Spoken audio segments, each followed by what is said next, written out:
Now can we get a recitation from the Sausage Meister? Thank you very much. I've been using these razors now. No, I'm sorry. That's not what. Sorry. Do you ever have a serious moment? Yes, I do. Other than when not you do very often. recitations. Sometimes I do. Once in a while.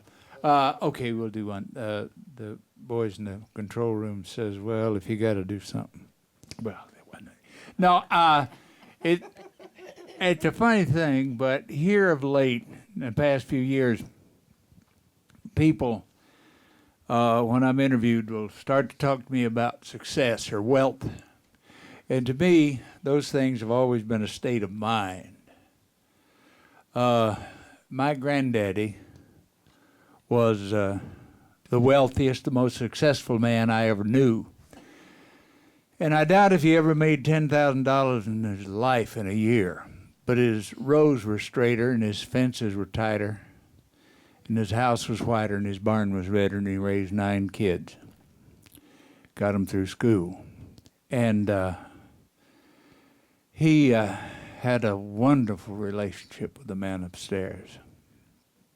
And that gives one a marvelous inner peace, and he had that. And if you want to talk about success and wealth, that's it, right there. But I'd like to do a little thing that reminds me of him that,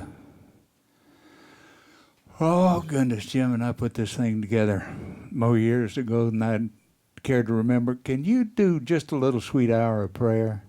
And don't play too loud, just real soft, because a little respect for antiquity, all right? Thank you.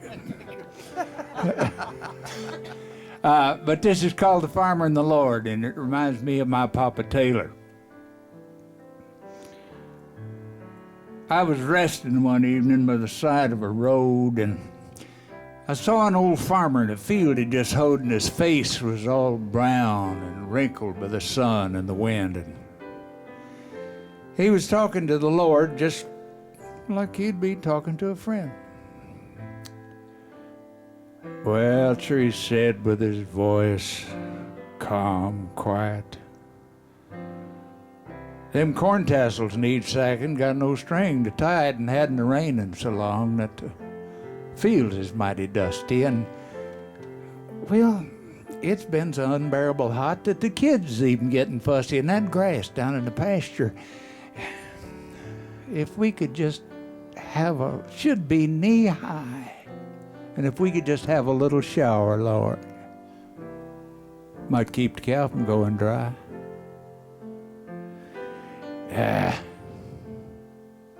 Listen to me talking. You'd think I wasn't grateful. If you didn't know me so well, Lord, you'd think I'd forgot about, you'd think I was downright hateful, and you'd think I'd forgot about that new calf that you sent, and the money in the pail that took care of the rent, and Ma's cold's better, Johnny's home from the Navy, and that good Sunday dinner of chicken and dumplings and gravy. And that new preacher says, "Lord, he's a fine young man. Why, he's just converting them sinners to beat the band." Well, I guess I'll mosey on home now. Lord, won't take no more of your time. I imagine there's plenty of folks here about that's waiting to ring your line. Evening to you, Lord, and watch over us tonight. But don't you worry about us none, Lord, because everything's going to be all right.